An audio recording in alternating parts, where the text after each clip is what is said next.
morto schiacciato dal suo trattore, accaduto questa volta in un vigneto di Volpago del Montello, vittima il 79enne Gastone Pedron, e il mezzo si è ribaltato travolgendolo. È stato denunciato, ma si trova a piede libero il 29enne camerunense che ha aggredito con un coltello un volontario della Caritas. Il servizio mensa resta sospeso, si studia un piano per la sicurezza. Arriva in Parlamento invece la crisi Electrolux dopo l'annuncio del colosso svedese di 1700 esuberi negli stabilimenti italiani, interrogazione del PD e il sindaco incontra le RSU. Intervistato dal direttore di Media Nord-Est Baccialli, Elvo Zornita, a lungo sospettato di essere una bomber, ha commentato l'archiviazione dell'inchiesta Ora voglio pace e oblio. Alex Marangon, depositate le perizie dei consulenti della famiglia che rilanciano l'ipotesi aggressione sul corpo, ferite da difesa e traumi che potrebbero essere stati inferti da terzi. Paura in mattinata a Ponte della Priula, scuolabus finisce fuori strada e va nel fossato, l'autista incastrato nell'abitacolo, gli alunni erano scesi da pochi minuti. La Guardia di Finanza ha scoperto nell'Opitergino una distilleria clandestina, sequestrati 11.000 litri di vino e 500 litri di grappa.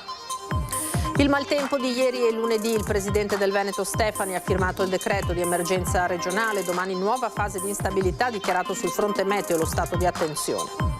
A Treviso sono iniziate le riprese della seconda stagione della serie TV Stucchi, protagonista sempre Giuseppe Battiston, che ringrazia la città per l'accoglienza. Buonasera, bentrovati. Edizione di Treviso dei nostri telegiornali. Partiamo dalla cronaca e dunque a distanza davvero di una manciata di giorni c'è un'altra vittima in agricoltura, un altro anziano rimasto schiacciato dal suo trattore. È successo a Volpago del Montello, la vittima si chiamava Gastone Pedron, aveva 79 anni, era intento a lavorare nel vigneto di casa quando il mezzo si è ribaltato. Era un uomo attivo, amato e ben voluto da tutta la comunità del Montello, Gastone Pedron, 79 anni, che nel pomeriggio ha perso la vita schiacciato dal suo trattore mentre lavorava nella vigna davanti casa. Pare che l'uomo volesse estirpare delle radici o dei pali con una corda legata al mezzo, ma la manovra di trazione ha fatto invece impennare il trattore, che poi è ricaduto sull'uomo facendolo morire sul colpo. Una tragedia che ha lasciato sconvolta in primis la moglie, Rosetta, 78 anni, che di solito lo controllava dalla finestra e che questa volta invece ha dovuto assistere impotente alla fine del marito. Sotto shock anche i figli, Roberto e Francesca, moglie del nostro collega Mirko Cavallin, al quale vanno le condoglianze di tutta la redazione di Media Nord-Est. Sul posto sono intervenuti anche i carabinieri, i vigili del fuoco, il SUEM 118 con l'elicottero, ma i sanitari giunti sul posto non hanno potuto che constatare il decesso dell'uomo. Gastone aveva lavorato per molti anni alla Zoppas, oggi Electrolux, è stato anche sindacalista. Una persona molto attiva nella sua comunità, ha prestato spesso il suo aiuto alla protezione civile e all'associazione dei carabinieri, sempre in prima linea per aiutare, pignolo, preciso, uomo che curava maniacalmente il suo giardino. Attonito anche padre Renato Martini, giunto immediatamente a portare conforto. Non ci sono parole, ha detto. Gastone era un uomo amatissimo, ancora non ci credo. In serata è atteso anche il fratello Dario, residente a Venezia, e un nipote. Nei prossimi giorni sarà fissata la data dei funerali. Ed è stato denunciato, ma si trova a piede libero in attesa di eventuali mosse della procura, il 29enne camerunense che ha aggredito con un coltello un volontario della Caritas. Il servizio mensa resta sospeso, si studia un piano per la sicurezza. Il clima che noi cerchiamo di mantenere è quello appunto di una certa serenità. Immagino che stiate iniziando a studiare delle contromosse, telecamere e quant'altro. È ancora presto per dirlo perché ci siamo dati appunto questo tempo per poterci riflettere e per poter confrontarci con chi può essere in grado di garantire una maggior sicurezza. La priorità ora per Don Bruno Barato, anima della Caritas Tarvisina, è garantire l'incolumità di tutti, assistiti certo ma anche volontari, circa un centinaio quelli che si alternano per garantire un pasto e non solo ai più fragili, come il 35enne moldavo aggredito durante il servizio mensa dal 29enne camerunense, ora denunciato per lesioni gravissime. Quel fendente in pieno volto poteva avere conseguenze ben peggiori. Fisicamente, per fortuna, il discorso non è stato grave. Certo, uno deve fare i conti con un contraccolpo emotivo che è importante. L'aggressore senza fissa dimora si trova a piede libero, la denuncia è stata formalizzata in questura, lo stesso Don Bruno dice che non è stato un passaggio facile. Viene solo dopo un lungo tempo in cui abbiamo tentato con questa persona, ma come facciamo con tutti, una serie di approcci diversi, di mediazione o di altro. Così come non è stata presa a cuor leggero la decisione di sospendere fino alla prossima settimana il servizio mensa. Sappiamo che mettevamo in difficoltà delle persone. Questo è stato il primo motivo per cui c'è stato difficile prendere questa decisione. Scelta che però, dice Don Bruno, è stata compresa dai più per un servizio diventato specchio dei tempi. Fino a 4-5 anni fa erano una quarantina di persone quelle che accedevano alla mensa. Il raddoppio di un numero del genere chiaramente raddoppia la difficoltà a gestirle. Esprime solidarietà all'operatore colpito il sindaco Mario Conte, ringraziando chi ogni giorno opera per i più bisognosi, parole precise con lo stesso primo cittadino che preferisce non aggiungere altro in giorni già tesissimi sul fronte immigrazione. Meno scrupoli si fanno gli alleati di Fratelli d'Italia, mentre il PD lancia una proposta. E non possiamo dimenticare quello che è avvenuto, non sono passati decenni, non so, mi viene in mente la Carola Rackete e le sue barche, cosa ci hanno portato. Oggi ne viviamo le conseguenze. Io credo che anche queste associazioni debbano essere aiutate anche da psicologi volontari che diano un aiuto a questi ragazzi. La violenza non fa mai bene, la violenza preoccupa i cittadini di Treviso, ma la violenza deve preoccupare anche loro, che devono capire che dei comportamenti così violenti non possono essere tenuti in città. La chiusura della mensa della Caritas non fa che peggiorare la situazione del vicinissimo Parc Dal Negro. A meno di un mese dallo sgombero la situazione torna incandescente. Ieri sera un 30enne pakistano completamente ubriaco aveva iniziato a camminare pericolosamente sui pannelli fotovoltaici al 7° piano.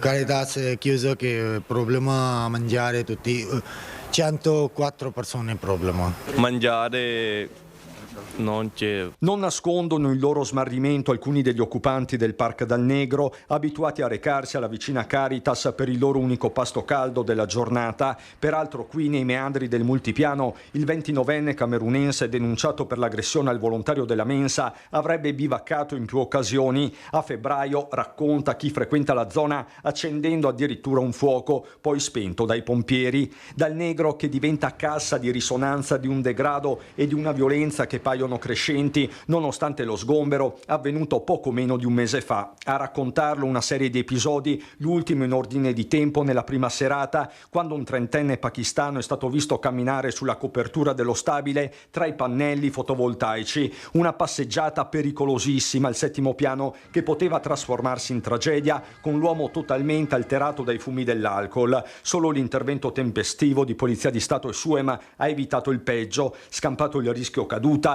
l'uomo è stato denunciato per ubriachezza molesta. 24 ore prima, nella notte tra lunedì e martedì, un raid vandalico. Nel mirino i mezzi parcheggiati, uno scooter buttato a terra, ad un'auto è stato tranciato lo specchietto, poi finito, come vedete in strada, decine di metri sotto, infranti anche i vetri protettivi di alcuni estintori che invece sarebbero stati usati qualche giorno prima da 2 nordafricani nei confronti dei pakistani, in quello che potrebbe essere stato uno screzio tra diversi gruppi etnici, con tanto di minacce di morte. Tracce di polvere sono ancora visibili. Eccole quindi le istantanee del degrado tra giaciglii di fortuna e un anfratto utilizzato come latrina.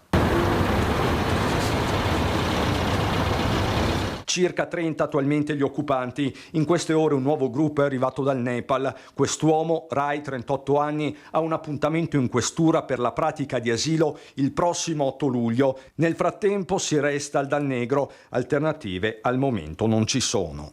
I'm still in parking area here and top side. No place here sleeping. Torniamo sul caso di Alex Marangon, il 25enne morto all'abbazia di Vidor. Potrebbe essere stato aggredito, sulla mano sinistra una ferita da difesa, alcuni traumi potrebbero essere stati inferti da terzi. Sono le risultanze delle perizie mediche e cinematiche prodotte dai consulenti della famiglia e depositate proprio in queste ore.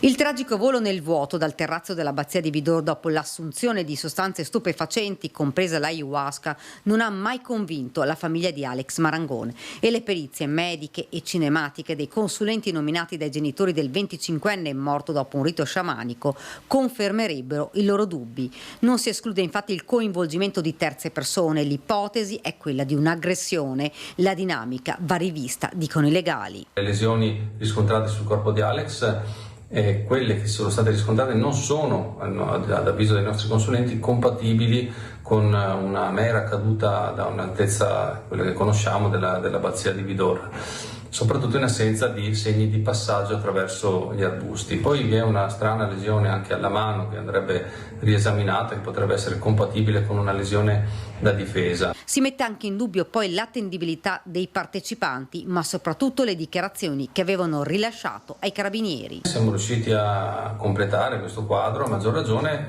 una volta ricevuti gli accertamenti tossicologici che ci parlano di una situazione che non poteva certo essere considerata come attendibile, parlo delle dichiarazioni di chi era presente, proprio per la questione dell'assunzione della sostanza stupefacente. L'analisi sul capello dei partecipanti al rito sciamanico aveva rivelato che 16 persone su 17 avevano assunto l'ayahuasca, 7 di loro anche la cocaina. Quindi su questo noi chiediamo chiarezza, lo abbiamo fatto come sempre in punta di piedi, nel rispetto di tutti, però credo che la famiglia Marangoni abbia diritto di avere una verità certa su quello che può essere la causa della morte dell'amato Alex.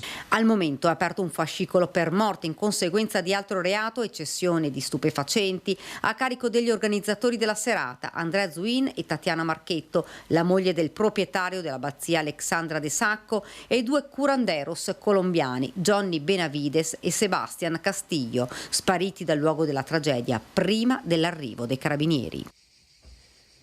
La crisi dell'Electrolux adesso, perché l'assessore regionale all'economia Massimo Bitonci ha annunciato di aver convocato per lunedì prossimo 18 maggio a Palazzo Balbi istituzioni e parti sociali. Intanto l'avvertenza arriva anche in Parlamento.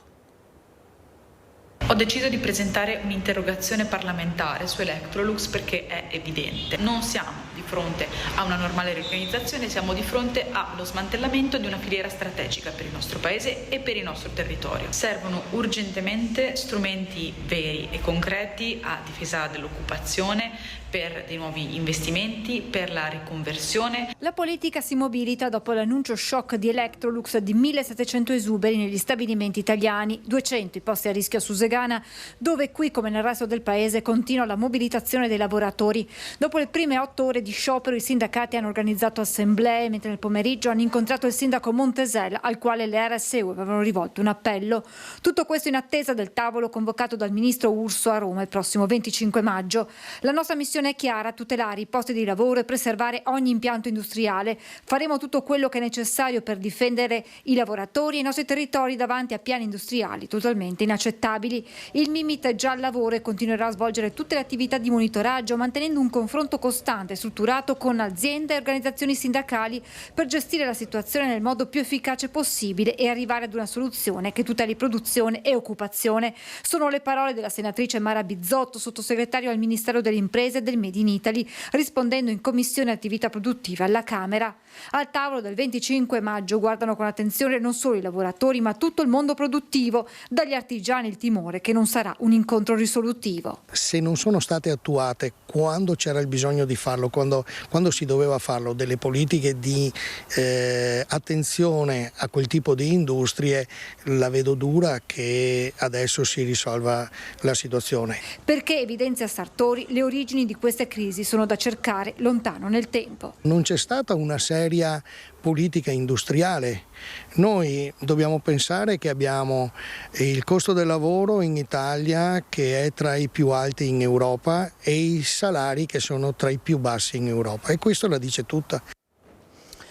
Un altro caso rimbalzato alle cronache nazionali, il caso Una Bomber, intervistato in diretta a Focus dal direttore di Media Nord-Est Luigi Baccialli, l'ingegnere di Azzano X Elvo Zornitta, a lungo sospettato di essere una bomber, ha commentato l'archiviazione dell'inchiesta bis sul bombarolo del Nord-Est. Ora voglio pace e oblio, ci ha detto. In corso la richiesta di risarcimento. Io voglio solo dimenticare, francamente non ne posso più e non posso neanche più ricordare tutto quello che è successo. Voglio effettivamente un po' di oblio. Lasciarsi tutto alle spalle dopo 22 lunghissimi anni sotto indagine con il sospetto di essere una bomber. Questo chiede nell'intervista rilasciata in diretta a Focus al direttore di Media Nord-Est Luigi Baccialli l'ingegnere di Azzano X Elvo Zornitta, oggi 69enne, commentando l'archiviazione dell'inchiesta bis sul bombarolo del Nord-Est disposta dal GUP di Trieste. Vicenda chiusa, ma quanto dolore. Come persona che non c'entrava niente in quello che è successo, mi sono trovato catapultato in una giostra di cui non avevo certamente controllo. E purtroppo devo dire che in questo senso i media giocano sempre un ruolo fondamentale. 22 anni sotto assedio, un'esistenza stravolta, dice, il peso di un processo giudiziario e mediatico insieme, e il pensiero va a quello che oggi accade a Garlasco. È un percorso che porta una sfiducia, a una incapacità di reagire. Francamente non penso che nessuno possa meritare questo. Attentati che resteranno senza un colpevole, quelli di una bomber. Questa l'idea che Zornitta si è fatta di lui. Una persona che colpisce indifferentemente vecchi e bambini, che non ha ovviamente uno scopo, perché una persona con uno scopo come minimo lo dichiara. Secondo me è effettivamente una persona che ha qualche problema mentale. Poi che sia vivo o sia morto, questo certamente non lo so. Zornitta sta già procedendo per il risarcimento. Siamo per la causa risarcitoria, non tanto per le sofferenze che ho avuto, per le inchieste e così via, ma per la manomissione che è stata compiuta da quell'ispettore di polizia. Per questo siamo in Cassazione, che dovrà decidere. Ma come si sa, i processi in Cassazione sono abbastanza lenti. Il riferimento è alla manomissione con la quale il poliziotto mestrino Ezio Zernar è già stato condannato. Capitolo buio di una doppia inchiesta ora definitivamente conclusa. Sono contento che sia finita, ovviamente sto gioendo insieme ai miei familiari. Abbiamo fatto un'ottima cena questa sera e siamo rimasti tra di noi proprio perché vogliamo godercela questa giornata in pace. Andiamo adesso al maltempo che ieri lunedì si è abbattuto in maniera molto violenta sul Veneto. Il presidente della regione Stefani ha firmato il decreto di emergenza regionale. Domani nuova fase di instabilità, ha dichiarato sul fronte meteo lo stato di attenzione. Il maltempo che ha colpito nelle scorse ore il Veneto, dal Veronese al litorale veneziano, passando per il Vicentino e la Marca Trevigiana. Il presidente Alberto Stefani ha dichiarato lo stato di emergenza regionale. Si è trattato di un evento diffuso e violento, dice Stefani, a causa del quale si sono verificati danni anche gravi, che sono ovviamente ancora in fase di definizione e di verifica e che potranno essere successivamente ricompresi nell'atto. Non lascerò nulla di intentato per sostenere al meglio possibile le aree colpite. Ma il maltempo non è finito, continuiamo a monitorare con la massima attenzione l'evoluzione della situazione meteorologica, ha dichiarato l'assessore all'ambiente e al clima del Veneto Elisa Venturini. Tra domani e sabato nuova fase di tempo instabile, con la possibilità di rovesci temporaleschi, forti raffiche di vento, grandinate e precipitazioni anche intense, soprattutto nelle aree pianeggianti del centro-sud della regione. Bassa Veronese, provincia di Padova, la parte meridionale della provincia di Venezia e la provincia di Rovigo, i territori che potrebbero essere interessati dai fenomeni più significativi. Dichiarata quindi la fase di attenzione dalle 8 di domani fino alla mezzanotte. Andiamo nello Pitergino adesso con la Guardia di Finanza che ha scoperto una distilleria clandestina. Sono stati sequestrati, pensate, 11.000 litri di vino e 500 di altri alcolici, tra cui grappa. Un alambicco, delle cisterne utilizzate per la produzione, 500 litri di grappa e 1500 kg di vinaccia pronta per la distillazione. Tutto sequestrato. È il bilancio dell'operazione delle Fiamme Gialle di Treviso, che hanno scoperto una distilleria abusiva che produceva alcolici per una cantina dello Pitergino. L'attività nasce da un controllo stradale in cui era stato fermato un veicolo commerciale che trasportava vino privo di etichettatura. Da qui è scattato il controllo della cantina produttrice dei 750 litri di vino irregolarmente trasportato. Individuare e sequestrare oltre a 11.000 litri di vino in esubero anche oltre 100 litri di grappa e 50 litri di liquore privo dei contrassegni di Stato e di qualsivoglia etichettatura. I prodotti sequestrati erano nascosti in un magazzino per gli attrezzi. I finanzieri hanno quindi ricostruito la filiera di produzione dei distillati, identificando il produttore sottoposto a perquisizione con la scoperta di 500 litri di grappa e 1500 kg di vinaccia. Il distillatore e il titolare della cantina, quest'ultimo dovrà anche rispondere per le sanzioni amministrative sulle eccedenze di vino rispetto alle giacenze contabili, sono stati denunciati per fabbricazione clandestina di alcol e sottrazione al pagamento dell'accisa sulle bevande alcoliche. Ora la tragedia la ricorderete di Cadi Raio in tribunale a Treviso, il drammatico racconto dei colleghi di Marco Bettolini, l'enologo 46enne di Bassano del Grappa, deceduto il 14 settembre del 2023 in un'autoclave dell'azienda vitivinicola. Non ricordo nulla di quello che è successo, non mi spiego il perché sono entrato nell'autoclave. A parlare è il 34enne che il 14 settembre 2023 era entrato nella cisterna per sostituire, sembra, delle aste di livello difettose. Ma l'uomo, a causa dell'azoto, aveva perso i sensi. Per cercare di aiutarlo e strapparlo alla morte si era introdotto anche il collega, l'enologo Marco Bettolini, 46 anni, di Bassano. Per lui non ci fu niente da fare. A raccontare i drammatici momenti di quella tragedia i colleghi che avevano assistito impotente all'infortunio fatale.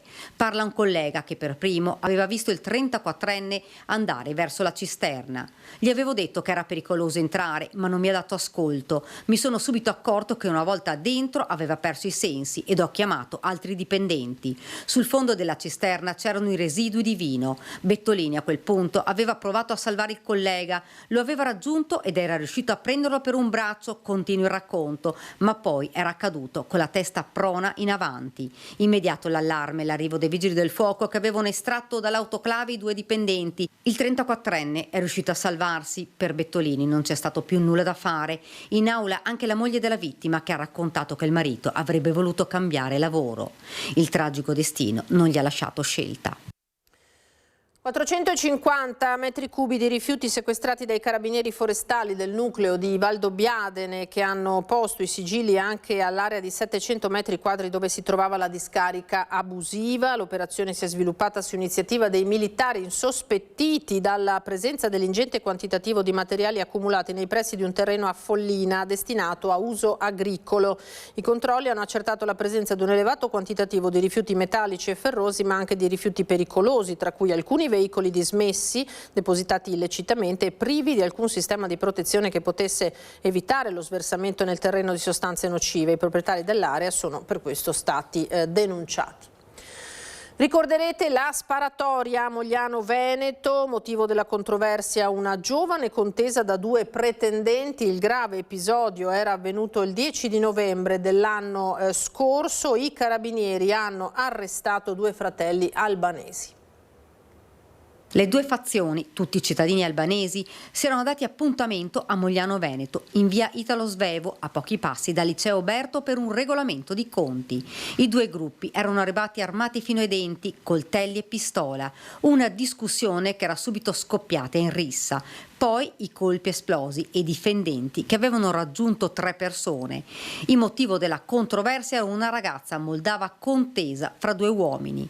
Le indagini, coordinate dai carabinieri del nucleo investigativo di Treviso, si sono concluse. Un'indagine serrata, proprio perché l'episodio aveva destato allarme sociale, soprattutto nella comunità di Mogliano e nei comuni limitrofi. Avevamo da subito individuato un gruppo che poteva corrispondere rispondere a quelli che erano gli aggressori e attraverso le attività tecniche siamo riusciti poi a identificare questi soggetti in appunto questi fratelli albanesi residenti nel Veneziano. Si tratta di 3 fratelli albanesi residenti a Mestre. 2 sono stati arrestati, un 31enne sottoposto agli arresti domiciliari con braccialetto elettronico e un 22enne destinatario della custodia cautelare in carcere. Un terzo fratello ha ricevuto l'avviso di garanzia e presto sarà interrogato. I 2 arrestati hanno precedenti penali? Sì, sono tutti con precedenti penali, diciamo per reati contro il patrimonio e contro la persona. L'attività investigativa dei militari dell'Arma, coordinati dalla Procura di Treviso, ha consentito di ricostruire la dinamica dello scontro. Nel corso della violenta rissa erano stati utilizzati coltelli e anche un'arma da fuoco clandestina. A riportare le conseguenze più gravi era stato un 34enne senza fissa dimora ferito da colpi d'arma da taglio e successivamente arrestato nell'immediatezza per aver esploso alcuni colpi di pistola e già condannato. Un 35enne residente a Mestre colpito al torace ed un altro 35enne veneziano che aveva riportato diverse ferite penetranti agli arti e al fianco, anch'essi tutti di origine albanese. Agli indagati sono stati contestati a vario titolo i reati di rissa aggravata, tentato omicidio e porto abusivo di armi e oggetti atti ad offendere. E ora gli attimi di paura che si sono vissuti questa mattina a Ponte della Priula, dove uno scuolabus è finito in un fossato. L'incidente, come detto nella mattinata, solo qualche minuto prima l'autista aveva fatto scendere 14 bambini della scuola elementare di Ponte della Priula. La fuoriuscita autonoma, forse provocata da un malore, all'incrocio con la Pontebana e Viale 4 Novembre. L'autista è rimasto incastrato tra le lamiere dell'abitacolo. Per estrarlo è stato necessario l'intervento di una squadra dei Vigili del Fuoco di Conegliano e l'autogru da Treviso, intervenuta per rimuovere il mezzo e riportarlo sulla carreggiata. L'autista, 58enne di Vittorio Veneto, è stato affidato alle cure degli operatori del 118, ha riportato fortunatamente solo lesioni lievi ed è stato accompagnato in ospedale a Conegliano. Per i rilievi la polizia locale. Noi ci fermiamo adesso per qualche istante di pubblicità, rimanete con noi, ancora tanta cronaca. Ritorniamo in diretta da studio, ben trovati. Andiamo a San Pelaio, quartiere di Treviso, perché c'è soddisfazione tra i genitori dell'asilo parrocchiale salvato dalla chiusura. A giorni l'incontro tra le famiglie e i nuovi gestori. I bambini potranno frequentare la loro scuola e ritrovare i loro compagni anche l'anno prossimo e speriamo anche i successivi anni. C'è soddisfazione tra i genitori della scuola dell'infanzia San Pio X di San Pelaio. Appello ascoltato e chiusura sventata. Si può guardare avanti con ottimismo e anche con gratitudine verso il quartiere, che ha supportato l'iniziativa delle famiglie firmando la petizione, verso l'amministrazione comunale, la diocesi e i parroci Don Alberto Piasentin e Don Matteo Andretto. Noi come genitori siamo abbastanza soddisfatti perché sono state delle settimane per noi impegnative, ci abbiamo creduto, la speranza c'è sempre stata, abbiamo portato avanti insieme anche, abbiamo raccolto tanta solidarietà tra la comunità di San Pelaio e tra tutti i parrocchiani per evitare che la scuola chiudesse. I genitori avevano lanciato poco meno di un mese fa attraverso i nostri microfoni la loro richiesta d'aiuto affinché la scuola materna parrocchiale non chiudesse. Per San Pelaio un'istituzione e una speranza per il futuro. L'importante ora è che le 31 nuove iscrizioni vengano confermate. La nuova gestione tramite l'IPAB Enea non dovrebbe comportare stravolgimenti. Ci sarà una riunione nei prossimi giorni che noi attendiamo, dove ci diranno appunto ciò che riguarda le rette, ci hanno assicurato che non dovrebbero variare più di tanto, capiremo anche rispetto anche alle maestre, quindi attendiamo appunto un incontro con il nuovo ente gestore per proprio le questioni un po' più pratiche. Una ottima notizia anche per tenere la società di San Pelaio, diciamo, i parrocchiani, poi le famiglie del futuro, quindi è un'ottima notizia che non siamo stati abbandonati. Restiamo a Treviso, nel capoluogo. Il tiramisù, lo sappiamo tutti, è uno dei dolci più conosciuti al mondo. A confermarlo l'attore di Hollywood Stanley Tucci, in questa settimana al cinema con Il diavolo veste Prada, che è a passeggio, lo vedete in questo filmato, tra le vie di Treviso per il suo documentario per National Geographic, alla ricerca dei sapori, delle tradizioni. La star americana si ferma poi alle beccherie per assaggiare una fetta di tiramisù. Che meraviglia vedere le nostre eccellenze attraversare il mondo attraverso una stella come Tucci, ha scritto sui social, postando proprio questo video, queste immagini, il sindaco di Treviso Mario Conte. Conte che era presente oggi anche alla presentazione dell'avvio delle riprese della seconda stagione della serie TV Stucchi, ambientato proprio a Treviso e nella Marca, protagonista sempre Giuseppe Battistone, che ha ringraziato la città per l'accoglienza. Una città che ha saputo accogliere e ha saputo soprattutto creare una facilità di lavoro alla produzione. Treviso torna a fare da cornice alle indagini dell'ispettore dalle origini siriane Stucchi. In città sono infatti iniziate le riprese della seconda stagione della serie TV che vede protagonista Giuseppe Battistone nel ruolo di Stucchi, fine osservatore dell'animo umano che grazie alla sua capacità di indagare le dinamiche relazionali riuscirà ancora una volta a trovare la risposta per risolvere nuovi casi sempre più complessi. In un cast formato in gran parte da attori veneti, Treviso accoglie e sorprende ancora una volta. Non riesco forse a comunicarvi con la dovuta efficacia quanto sia importante per noi trovare una situazione, un luogo e un contesto che ci permetta di lavorare nel modo più efficace e sereno possibile. Ecco, qui tutto questo si verifica. E voi ci state offrendo davvero un'opportunità incredibile. Siamo reduci dalla prima edizione, che è stata fantastica nei numeri, nella partecipazione, e questa lo sarà ancora di più. Una città in grado di regalare scorci magici al punto da spingere il regista a cambiare all'ultimo momento le riprese. Come set, come luogo per girare un film, diciamo che è stupendo. Ancora non ha capito bene il cinema, quindi ancora ci sopportano.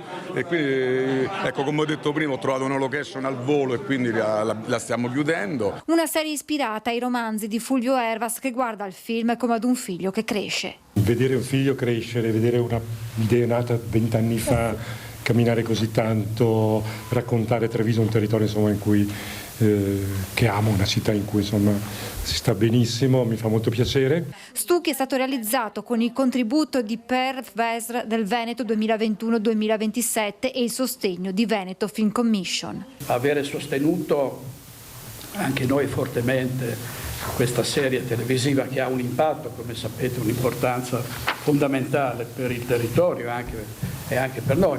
In occasione della prima puntata, il sindaco Conte ha in serbo un riconoscimento speciale per Battistone. Al pomeriggio consegneremo le chiavi della città a Giuseppe Battistone. E ora noi andiamo alle notizie dal Bellunese.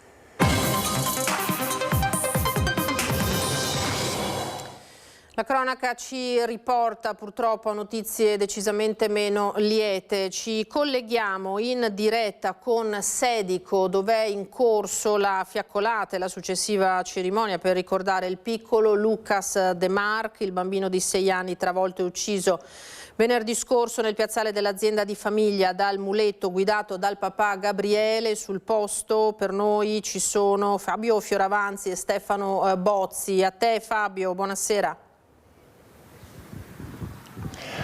Grazie per la linea, la fiaccolata si è appena conclusa, le persone sono ormai entrate, quelle per cui c'era spazio all'interno della chiesa arcipetrale di Sedico, ma sono molti di più quelle che sono rimaste fuori. Pensate soltanto che erano 2000 le candeline che erano state messe a disposizione dei partecipanti, ma moltissima gente non ha nulla in mano o moltissimi hanno una candela portata da casa, quindi un numero veramente grandissimo di persone che hanno voluto mostrare la loro solidarietà alla famiglia De Marc, che ha partecipato guidando il corteo, il papà col fratellino di 3 anni in un passeggino, grandissime testimonianze, abbracci, lacrime e tantissimi bambini. E per ricordare il piccolo che ha perso la vita, per il quale domani alle 14:30 ci saranno i funerali, si è scelta una Filastrocca, Angiolin Bellin Bellino, con quel capo ricciolino, con quegli occhi pieni d'amore, Gesù ti dono il mio cuore. Poi ricordiamo che la famiglia ha chiesto e ha detto che per quanto riguarda appunto le offerte, dopo che le cene di Lucas riposeranno nel cimitero di Sedico, le offerte saranno devolute alla ricerca sulle malattie rare dei bambini. Ultimo gesto di amore da parte dei genitori di Lucas, di Jennifer e di Gabriele, che con tutta la famiglia, ricordiamo una famiglia molto presente sul territorio, una nonna è anche assessore all'interno dell'amministrazione comunale, hanno voluto cercare di testimoniare comunque che Lucas rimane con loro, rimane con noi e lo vedete nelle tante persone che in un silenzio davvero straziante sono al di fuori della chiesa, dove non si sente nemmeno il rosario che stanno recitando all'interno, non ci sono altoparlanti, ma in questo silenzio testimoniano la loro vicinanza al dolore di chi è al di dentro, in questo momento sta pregando. È una preghiera fatta in silenzio e con questo credo che abbiamo detto tutto quello che si poteva dire, cercando di avere massimo rispetto per il dolore incommensurabile di chi ha perso un bambino di soli 6 anni appena qualche giorno fa. Grazie ai colleghi di Belluno, grazie Fabio Fioravanzi, Stefano Bozzi. Come ha ricordato il collega, domani sempre a Sedico nella chiesa arcipretale alle 14:30 i funerali del piccolo Lucas. Andiamo avanti con la notizia dell'ennesimo escursionista che è stato necessario soccorrere perché ha intrapreso un'escursione, una camminata in montagna evidentemente sprovvista di abbigliamento e attrezzatura necessarie. Vediamo. Alleghe, ennesimo esempio di escursionista sprovveduta. La donna, una trentenne tedesca, è andata in crisi lungo il sentiero 570 che sale al lago del Coldai. A costringerla a chiedere aiuto al 118 il fatto che fosse senza abbigliamento e calzature adeguate. Percorrendo il sentiero di Rudeporta aveva superato 2 lingue di neve ed era arrivata nel tratto ripido più impegnativo, dove si è bloccata e incapace di proseguire. Ostacolato dalle forti raffiche di vento, l'elicottero del SUEM di Pieve di Cadore non era riuscito ad avvicinarsi né ad individuarla nascosta all'interno del canalone. Imbarcati 2 volontari del soccorso alpino di Alleghe, l'eliambulanza li ha sbarcati a Maglia Pioda, mentre un terzo partiva a piedi più in basso. I 3 soccorritori hanno quindi raggiunto la donna, l'hanno dotata di ramponcini, portandole una giacca, guanti, mantellina termica per riscaldarsi e poi prendere con lei la via del rientro, aiutandola nei tratti più impegnativi. Il presidente della regione Alberto Stefani ha ricevuto oggi a Palazzo Balbi, sede della giunta regionale a Venezia, il questore di Belluno Roberto Della Rocca. Stefani e Della Rocca si sono intrattenuti a colloquio su vari argomenti di interesse comune, a cominciare dai temi della legalità, sui quali è stata ribadita la costante collaborazione in ogni circostanza possibile. 3 grandi veneti del secolo scorso per commemorare i 120 anni dalla nascita di uno di loro. L'iniziativa si intitola I 3 cantori della montagna. I 3 cantori della montagna, Dino Buzzati, Giuseppe Mazzotti, Andrea Zanzotto, 3 grandi del Novecento italiano. Al primo, con le sue radici profondamente dolomitiche, ma proprio insieme ai 2 letterati trevigiani, è dedicato nei 120 anni dalla sua nascita un intensissimo programma commemorativo promosso dal Circolo Cultura e Stampa bellunese. Abbiamo voluto mettere insieme 3 amici, erano amici. Baby Mazzotti saliva in montagna come Dino Buzzati, per esempio La montagna presa in giro è un titolo importante di Beppe Mazzotti, ma che noi abbiamo voluto inserire anche perché lui è stato protagonista nella salvaguardia delle ville venete, anzi le ha valorizzate, anzi sono diventate patrimonio dell'UNESCO, quindi Beppe Mazzotti non è soltanto il cantore della montagna delle Dolomiti insieme a Dino Buzzati, ma anche Andrea Zanzotto, che è stato quello che ha fatto il pellegrinaggio sui sentieri di Dino Buzzati, su Val Morel, la Valpiana, il Mito, i segreti del Bosco Vecchio. era quasi un pellegrinaggio dell'anima di Andrea Zanzotto nei confronti di Dino Buzzati. Fondamentale per la concretizzazione di un progetto di così vasta portata, destinato a concludersi ben oltre la fine del 2026, il contributo della Camera di Commercio di Treviso e Belluno, che si accollerà un terzo dei costi organizzativi legato a questo progetto dedicato a Buzzati, Mazzotti e Zanzotto. Significano una trasversalità tra le due province, una reciprocità nella promozione del territorio. Abbiamo 3 grandi figure che hanno fatto conoscere il Veneto, le ville venete, la cultura veneta, la poesia, e che devono essere valorizzati ancora di più per non essere dimenticati. Un programma, come detto, intensissimo, perché metterà l'accento anche su aspetti certo meno noti della poliedrica figura di Dino Buzzati, come per esempio il suo amore per la lirica. Cosa straordinaria, questa sì è straordinaria, perché Dino Buzzati è stato anche scrittore di un libretto, dei libretti di lirica, e faremo la ferrovia sopraelevata con l'orchestra di Ferrara, coro di Ferrara, qui per ricordare Dino Buzzati come librettista di lirica, e questo sarà a novembre. In chiusura una notizia che riguarda il palio di Feltre. Sarà Marinella Senatore l'artista incaricata di realizzare il drappo che andrà in premio al quartiere vincitore del Palio 2026, una delle artiste italiane più note e apprezzate nel panorama contemporaneo. La comunicazione è stata data dal presidente Eugenio Tamburrino all'interno della splendida cornice del Santuario dei Santi Vittore e Corona in occasione dell'apertura dell'anno del Palio, giunto alla sua 47esima edizione. Nata a Cava dei Tirreni nel 77, Marinella Senatore attualmente impegnata in molte esposizioni, tra cui la Biennale di Venezia attualmente in corso. Era l'ultima notizia per questa sera, io vi ringrazio per essere stati con noi, naturalmente adesso ci sono le previsioni del tempo, a voi tutti una buona serata, arrivederci.